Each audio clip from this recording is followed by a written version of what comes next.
All right, hello everyone. Welcome back to our Candid Talks with Grad series. Today we're going to be talking about parenting and caregiving while also being a grad student, which can be very difficult and challenging at times. And then we have two awesome speakers that will be presenting afterwards that I'll introduce in a few minutes as well. So just to give you a little bit of an idea what's going to happen, basically, I'm just going to give a small presentation, and then you're going to hear a presentation on parenting with like little kids, and then you'll see a presentation on caregiving for all different stages of life, like for older individuals or for caregiving for people that are not necessarily children. All right, so caregiving and parenting in the UW context. As I mentioned, us as graduate students, a lot of us are parents and caregivers, and we make up a substantial and valuable part of our community. I bet you if you go around your department and you talk to other master's students or PhD students, you're going to find that a lot of them are probably in this situation where they either have kids of their own or they're caring for someone. And when people are in this boat, obviously you're going to face like some unique challenges compared to someone who is not necessarily having to care for others. And these are some of the issues that might come up. Funding and financial support issues, academic isolation, or perhaps like isolation in general, like feeling like you're unable to go to, for example, GSA events. Finding daycare, because I know there could be some limited spots in Waterloo or in different areas. There's some long wait lists and it could be quite expensive. Housing can be an issue because if you're a student and you're not caring for others, or you're not, maybe you just have to find housing for yourself, which is already super hard. And then throwing into the mix, if you're trying to find, 3 or 4 bedroom housing units for a student, that can be extremely difficult. Other things are like finding and navigating healthcare and insurance, juggling multiple schedules and needs. So you aren't just taking care of your own schedule at UW and whatever you're doing in your life. Now you are, responsible or looking after the schedules and different tasks of everyone that you're caring for as well. Finding quiet work and study space and navigating homeschooling during COVID-19. Especially over the last 2 years. I know some students have voiced that has been quite a obstacle to cross. Other things are finding the time to take care of yourself, a sense of guilt sometimes, or burnout, sometimes a lack of privacy in certain situations. So those are all kind of different issues that could pop up, and I'm sure there are other issues as well or obstacles that students might come across. So some UW resources that you might be able to access. And if you have any questions about these resources, you feel free to reach out to the GSA, or you can contact and look up these resources yourself, whatever works for you. But some of them that UW offers is the graduate student daycare bursary. We have a graduate student contingency bursary for international students. We have a graduate student bursary for domestic students. We have emergency loans. For housing, there's Columbia Lake Village, if that's an option, though I will give you a heads up, it is competitive, so I know that might not be an option for everyone. We have a family clinic on campus. Something that might be useful is Counselling Services and the grad student community conversation circles, which kind of operate similar to what we're doing right now. Empower Me, you can call up, which is included in your GSA and grad fees. If you are someone who is breastfeeding, there is an option to get a mini fridge set up in your department through the equity office, if that's of interest. There is a food support service where you can get food and hygiene hampers at turnkey desk. And there's also, of course, the Graduate Student Association if you need help with filing paperwork, if you're wanting to take a leave, or if you're having an issue with your department because they're not understanding your circumstances, anything along those lines, we can help as well. As far as off-campus resources go, here's some of the ones that I've come across. For mental health related options are Here 24/7 and Horizon. There is also for parenting, specifically parentingnow.ca, or perhaps the Family Outreach Program, which is hosted through House of Friendship. There's also other housing programs through Lutherwood, such as their Families in Transition program. There is a Waterloo Region daycare subsidy. There's also by the city usually some free activities and groups and events that you can sometimes come across through the City of Kitchener, City of Waterloo, City of Cambridge, even by the region sometimes in general. If you're in a situation where you're caregiving for someone who maybe is not a child, some resources might be the Ontario Caregiver Association helpline, or the KW Seniors Day programming, the Huntington Society of Canada, the Brain Injury Association of Waterloo Wellington, Alzheimer's Society of Waterloo Wellington. I know everyone's situation is different, so I just wanted to throw in some different options there. You're not necessarily caring for someone who may fall under one of those associations, but maybe you are. So if you are, those might be some options to look out for. But that's pretty much it for me. So now I'm going to hand things off to Humira to talk about her experience with parenting. So I'm going to stop my sharing my screen, and if you want, feel free to pop up your slides and go right ahead. Sure. Hi. Hello, everyone, and welcome to Parenting in Grad School. My name is Humira Shoaib, and I will just share my screen right now. 1 second. Okay. I will make this larger. So can you see my screen? Yeah, we can see it. Okay. All right. So I'm in my second year of PhD here at University of Waterloo, and I'm in the Department of English Language and Literature. One of the things that I wanted to start with whenever you're parenting and in grad school is to assess your situation, because one of the very important things is that it is not the same for everybody. But let's start from here. Okay, I was on the wrong screen slide. I just wanted to give a bit of an introduction. First of all, I will be very honest with you, and since these are the Candid Talks, so I will be very candid with you that it is not easy. You have your work cut out for you, but you can definitely do it. And if you compare yourself with somebody who does not have this responsibility, who does not have kids or other people to take care of, then don't do that. Don't compare yourself to such people, because everybody has their own set of circumstances, and you are in your own special place, and you need to make the best out of it. I know that it can be overwhelming at times, and especially if you have little kids, they definitely require more time. As the kids grow older, they become more independent, and they go to school or go to the university, and things get a little bit better.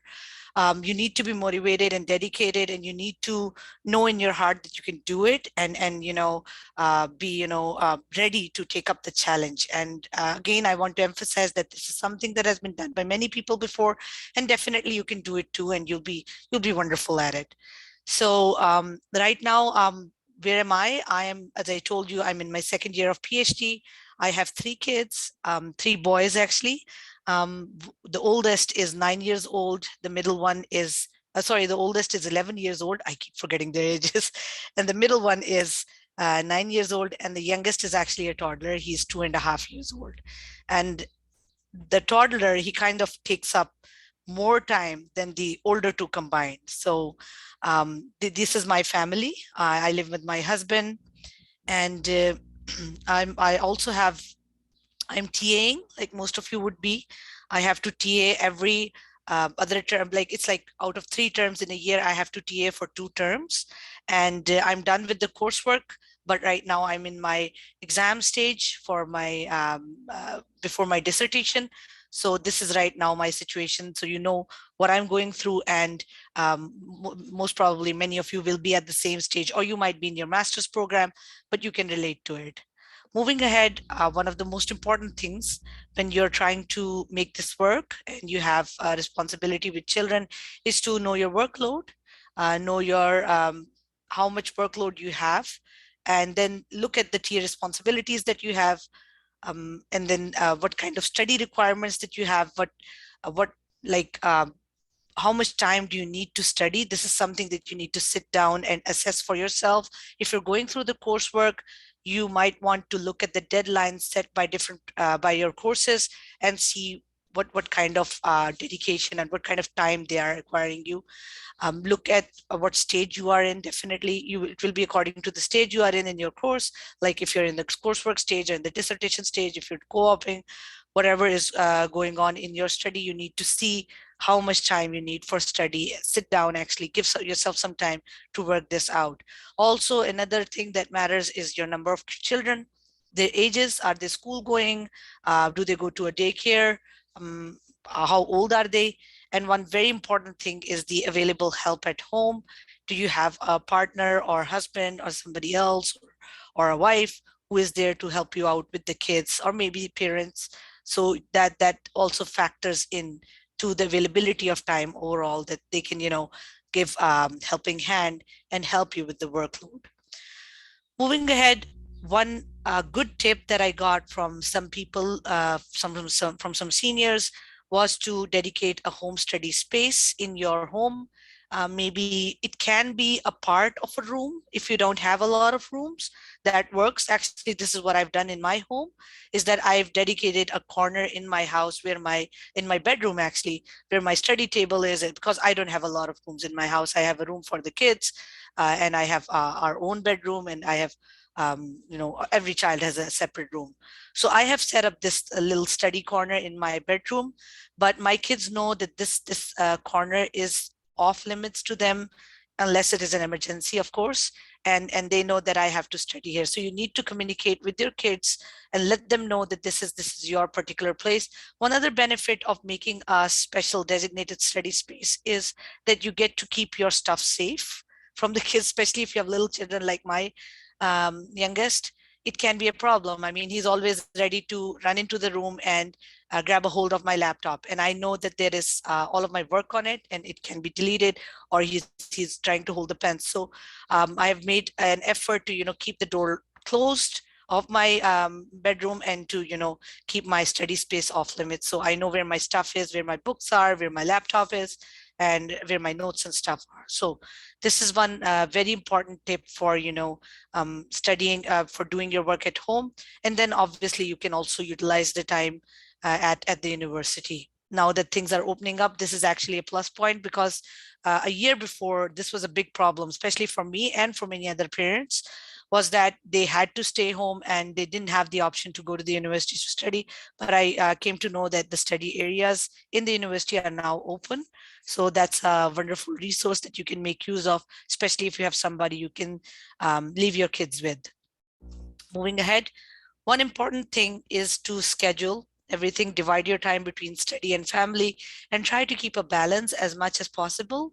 So make a schedule that works for you. It depends what times, when, like everybody, I've seen that people have their own times when they are when their mind works the best. Some people find it more easier and relaxing to study at night, and they're more productive at night.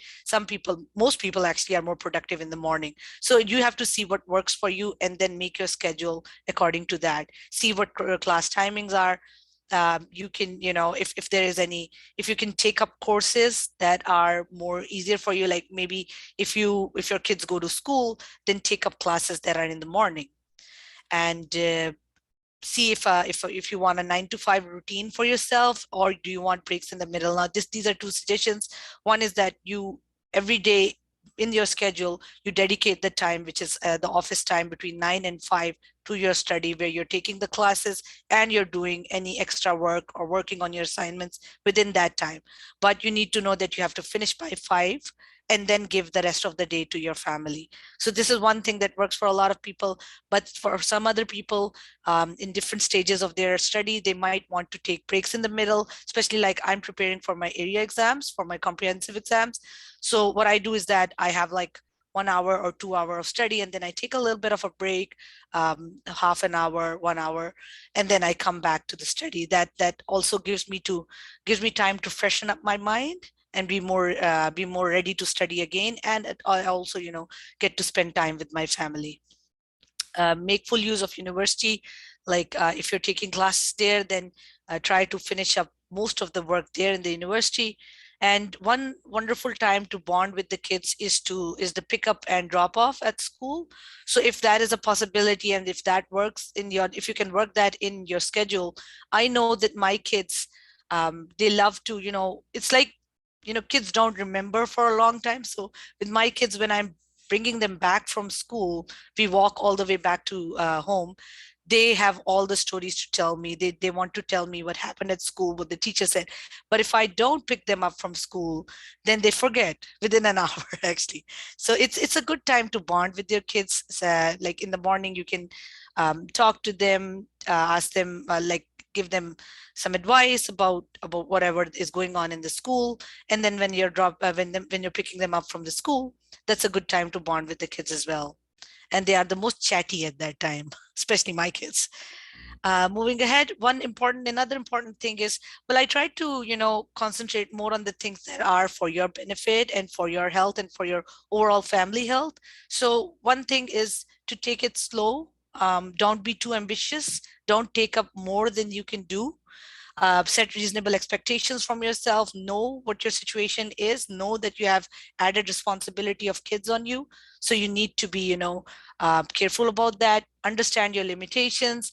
And one very important thing is that you should not compromise on sleep. I've heard from parents that they're like sleeping 4 hours, 5 hours, and they're trying to make the most of the waking time by dividing it between family and their studies. But if you compromise on sleep, you're not only, very well that your health is taking a toll, and also your mood will become worse, and you will not be able to spend any quality time with your kids. So again, this comes in the setting the schedule thing, that you need to set a schedule and decide that this is the time we go to bed, this is the time I wake up. And if I want to study at night, I will make up for it by waking up either late or sleeping sometime in during the day, if that is manageable.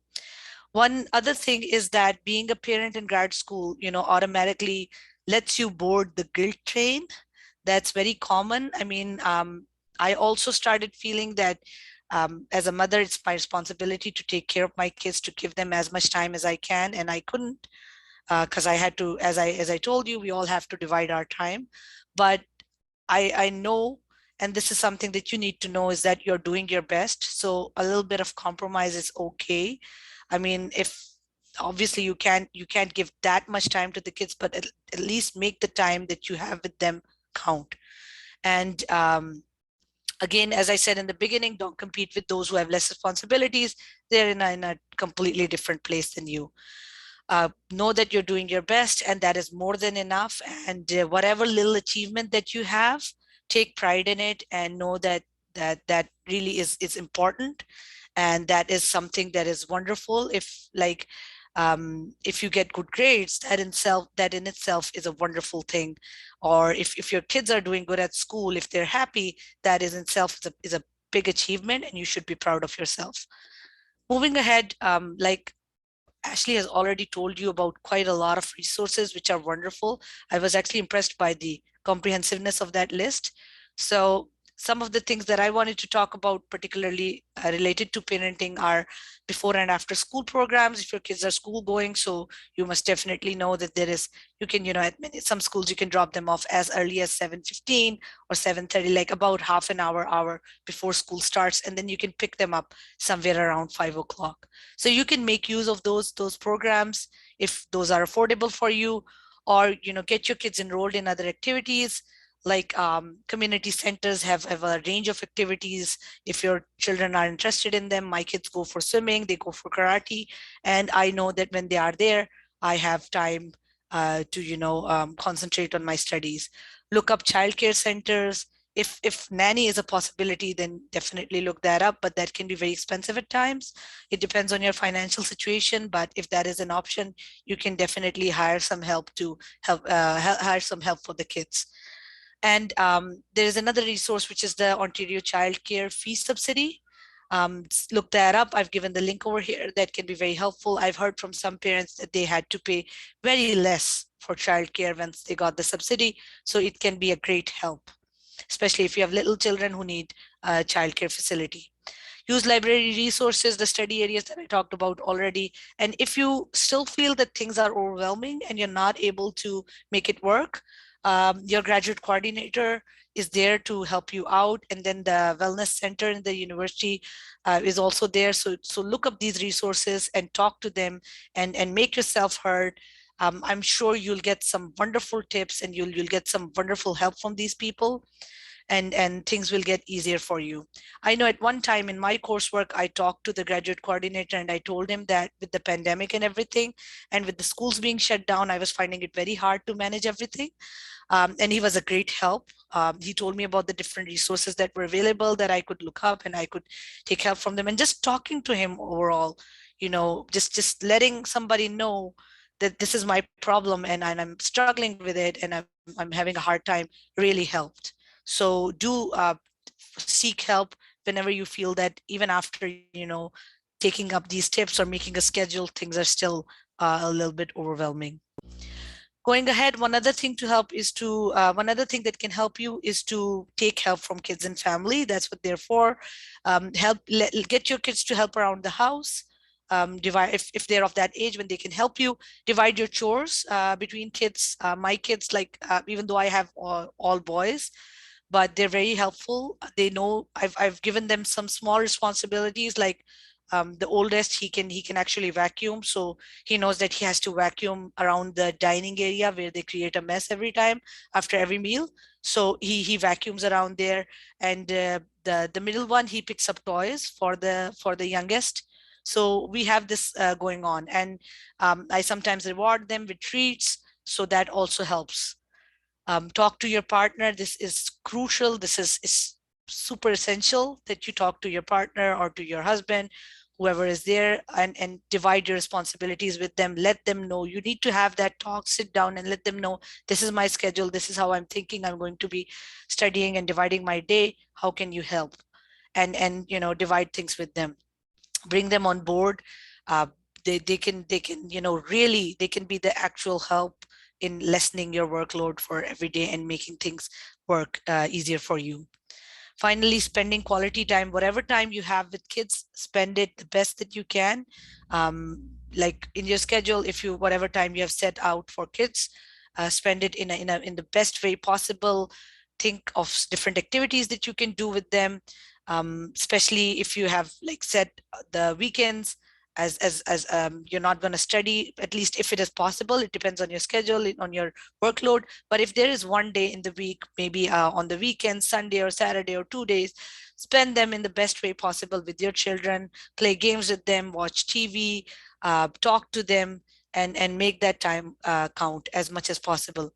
I know that one thing that we do is that we watch animated movies together, and it's very helpful. We've also started, me and my kids, we've started one of this short series, a kids series on Disney Channel. And they love karate, so it's about karate, and that's a wonderful time. We laugh at the jokes, and we talk about the things being told over there. So I feel more connected to my kids that way, and I feel that they actually look forward to that time every day. It's towards the evening when we watch it, so they look forward that now is the time that we're all going to sit together and watch that program. So do something like that, and you will be able to have a more healthier relationship with your children, and overall the environment of your house will be better and happier. One thing as a parent, a good thing is that you become more confident, because if you have children, you have to be authoritative with them. You have to have that confidence. You have to tell them different things. So use that confidence in school. This is the upside of being a parent when you're in grad school, that you have that parenting confidence in you. You already have that managerial skill with your children. Use that to your benefit in your studies. Most of the parents, they can naturally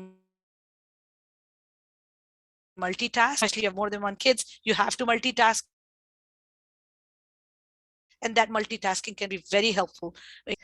Your decision-making process, your decision-making power that you gain as a parent is also very helpful. So use all of these skills that you've gained as a parent in your studies, and take the benefit out of it. So finally, I just wanted to say that this is 100% doable, and the reward is definitely worth it. One thing I wanted to share is that when the pandemic hit in 2020, when it first hit, and there was a lot of isolation and a lot of loneliness, one thing that really helped me was my family, was my kids. They wouldn't let me get lonely. They wouldn't let me feel alone. And they are definitely, and I felt that they are definitely worth my effort.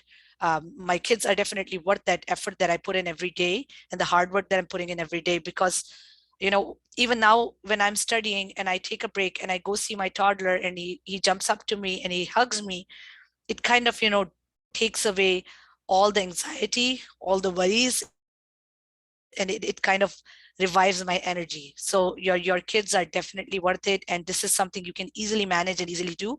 You just need to look at some of these tips, and I hope that they're helpful in helping you manage your time. That's it from my side. Thank you so much. I don't personally have kids myself yet, but I'm definitely going to keep all of these great advice points that you just mentioned in the back of my mind for when I do, because that was really great tips. Thank you so much. Now I'm going to hand things off to Rebecca, who's going to talk about more about caregiving. Go ahead, Rebecca.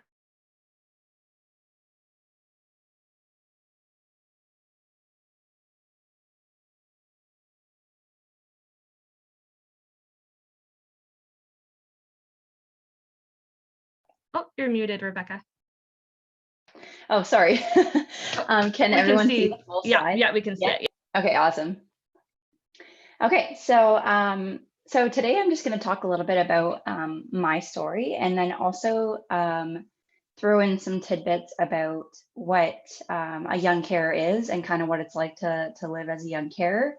And then also talk about some resources that I found helpful, and bring attention to the complexity and the differences that exist kind of for young carers.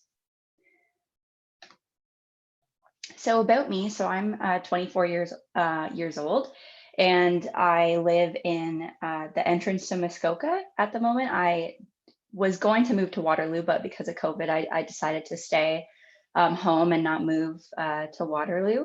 And so I'm in my second year of my master's in recreation and leisure studies. And I'm doing research with young carers, which our research project is called Understanding Young Carers and Their Leisure, a participatory action research initiative. And then I'm also a research assistant in the Department of Health as well. And so the main thing that I wanted to talk about today is that I'm a young carer to my parent who experiences a mental health concern and is recovering from addictions.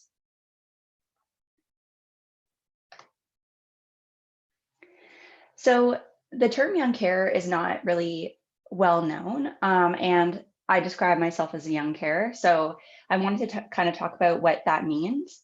And so the young carer role is quite complex, and the definitions sometimes are arbitrary. For example, if someone turns 26, it doesn't mean that they're not a young carer anymore.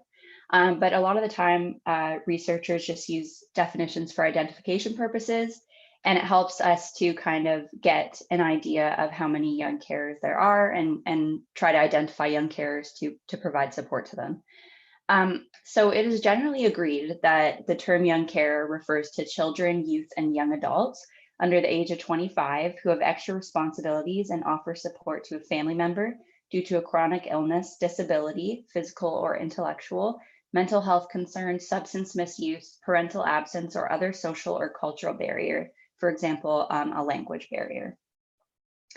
So when we think about like the prevalence of young carers, so how many young carers there really are out there, Dr. Grant Charles, who's a scholar who does a lot of research with young carers, he suggests that there are a lot of young carers. To be specific, that 20% of all young people are young carers. And so that kind of gives us a perspective into how many young carers there are. But the reason that we don't really know for sure is that a lot of young carers are hidden. And only in the past 20 years have recognition about young carers kind of come into light. So according to another scholar, Sematopoulos, who does research with young carers, roughly 1 in 944 young Canadians are receiving some sort of support in their care roles. So as we can see, there are a lot of young carers and a lot of them don't receive support. And that's from a variety of reasons. But one of them is that there are an extremely limited amount of supports and recognition for young carers and designed specifically for young carers. And so to put this further into context, in Canada, there's only 3 young care associations or organizations that are specifically tailored to the needs of young carers. And so those are the Young Caregivers Association in Niagara, the Young Carers Program in Toronto, and then another program that's in Vancouver. And so out of the 2 in Ontario, the Young Caregivers Association in Niagara offers support and programming online as well as in person. So that's probably the most widespread and most developed resource for young carers specifically out there right now. And so since identification, research, supports, and programming for young carers have only begun in the last 20 years, there's a lot of misinformation and little acknowledgement and supports available to young carers. And this is also clear at the university level as well, just because young carers is very much a new and emerging idea and term. And so there isn't really support at the university level that's specifically designed for young carers. And in addition to that, most of the time supports that are designed for young carers are designed for them instead of in collaboration with them, making them sometimes less relevant and less accessible to young carers, just because the young care experience can be so different. And so it's very important to work with young carers to kind of determine those resources.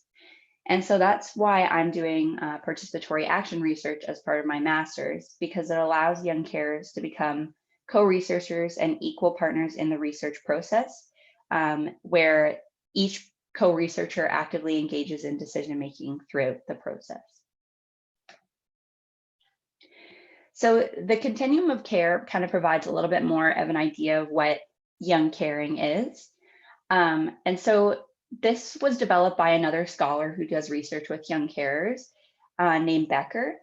And so they developed the continuum of care early in their research to kind of have an image to understand the challenges and the experience of young caring.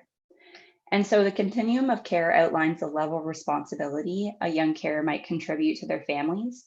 And so as you can see, it ranges from the light end, and then as you move along the continuum, it moves towards the heavy end. And so as a young carer moves along the continuum, their level of responsibilities, as well as the time spent on their responsibilities, increases. So we can see that the level at the top increases, and at the bottom, the level of time. So it starts with 0 to 19 hours, and then it goes to providing 50 plus hours of care per week. And so as young carers move forward and backwards, their situation and their experiences obviously change. And but it is pretty well known that when young carers are at the heavier end without support, they often feel isolated, lonely, and have increased stress. And again, that is due to often a lack of support at that more extreme side of caring.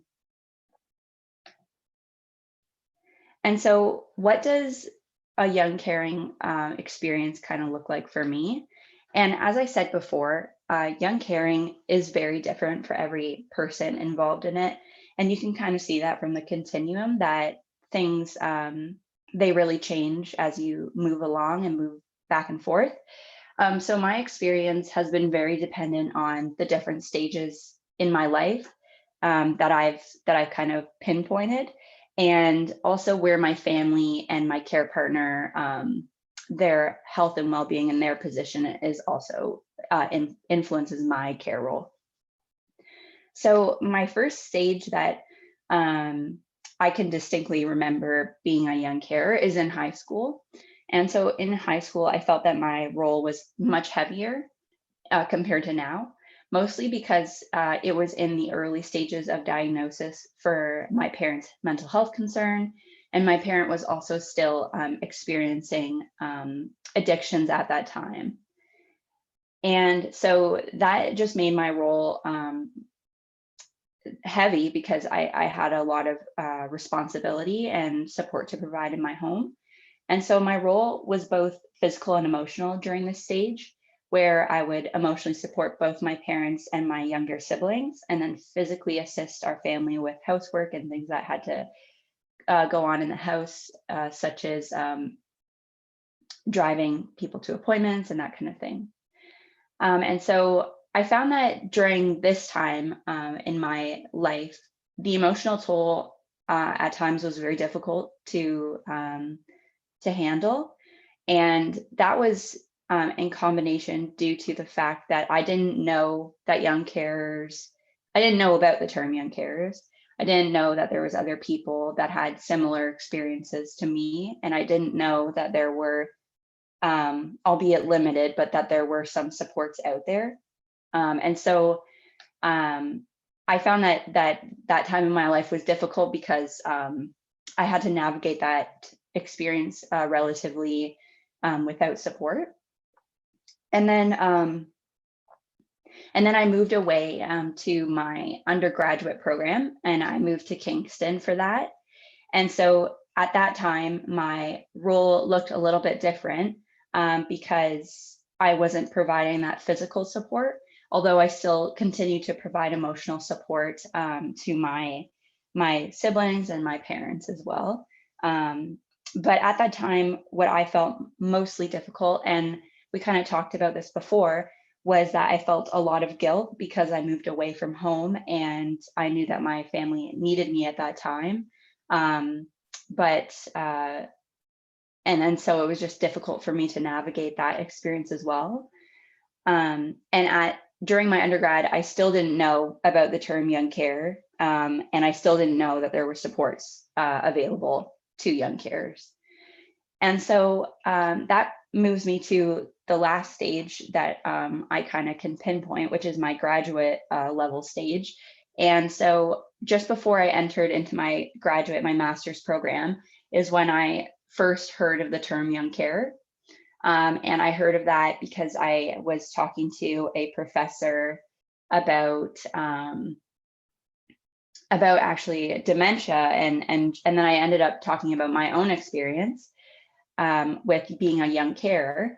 And then she mentioned to me, have you ever heard of the term young care? And so then that kind of made me, dive into that idea and dive into the supports that did exist in that area. And so my care role, I've actually moved back home again after my undergrad. And so my care role now is still more so emotional. And that is because of the position that my family is in. For example, my parent is in a much more stable position with their mental health concern. And they're also recovering from being sober from their addiction. So it's just a very different experience now for me. And so as you can see through that kind of story, that the care role really shifts and is very context dependent. So that's kind of why it's very important if you feel comfortable to be able to contribute to the programming and also to share your story, because things can look very different depending on the person. And we can also see that most young people don't know about the term young carer. And most people of all ages don't really know of the term young carer because in our society, it's not often considered normal to care for someone at a young age. And so that kind of leads a lot of young carers to keep their care roles a secret, just because of it's just not very socially accepted. And so that leads to how I manage my care role. And I decided that I would more so talk about how I kind of navigated my care role. And that's because the care role can look so different for everyone. And so what you do might be very different than what I do, but these are some things that I do, and hopefully it does help you.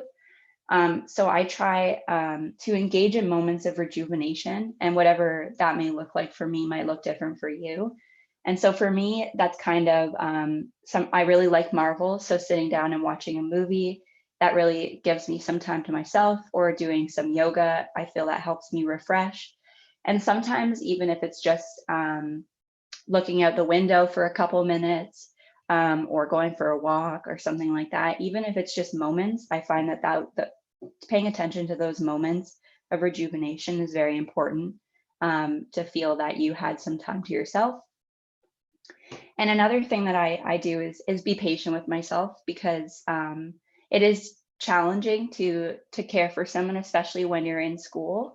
And so being patient with yourself, and knowing that you're doing the best that you can, and knowing that if sometimes you struggle, that's okay, because it's very normal, and it's very okay to sometimes have a challenging time. And I also found that sharing how I feel with my friends and family for support has been very, very impactful and important for me. My family and my friends are probably my biggest support system. And so opening up about how I feel really helps me, because then they can try and support me in whatever way that they can. And I think that that's very important, to be honest about your experience if you feel comfortable with that.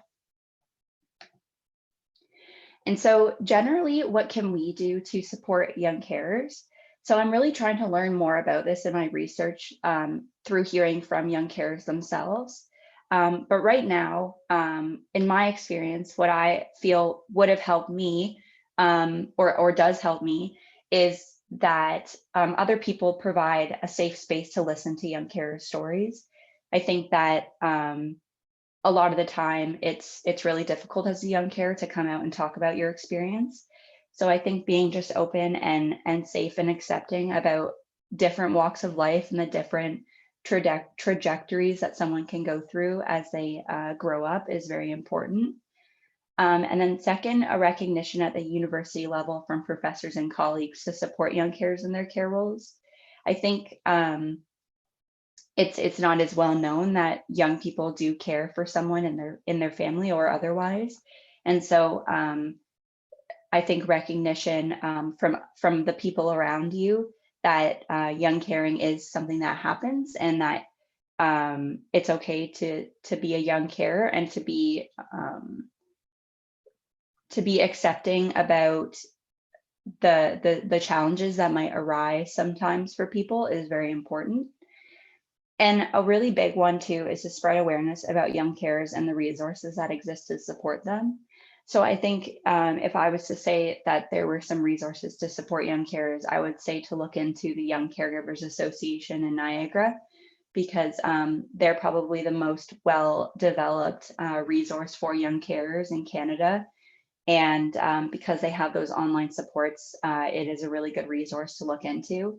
And I think that resources are emerging, but if you did want something that is more tailored specifically to young carers, then I would say to look into that resource. Otherwise, there were definitely a bunch of resources that Ashley talked about at the beginning that you could definitely look into. And then the last is to support young carers in sharing their own stories. And this is especially important because a lot of the time, young carers, because they're young, a lot of people don't think that they're capable of sharing their own stories or knowing what's best for them or contributing to decisions that influence them. And that is, it is so important to allow, to encourage young carers to share their own story, because they have the lived experience and they know better because they've been through that experience. And so that's something that I also think is really important, and something that I think is important to consider and to try your best to do, because like I said, in my opinion, I think that a very important knowledge to learn from is lived experience. And so so that is definitely an important thing to consider. And so, yeah, so that's my presentation, and thank you very much for listening. And if anyone ever needs to talk about their young care experience or anything, my email is r5norman@uwaterloo.ca. So if you ever need support, just let me know and I'll be happy to chat. So thank you.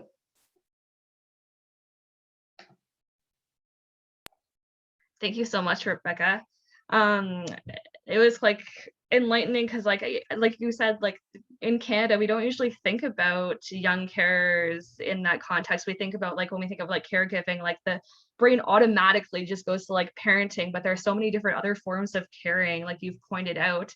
And you're so right that like the resources at UW will, and in general outside of UW as well, need to really, increase, because I'm sure there are probably quite a few students that are in similar boats. And I mean, everyone's circumstance looks different, but no one should have to like go through that alone. Everyone should be able to access help in those different scenarios. So thank you so much.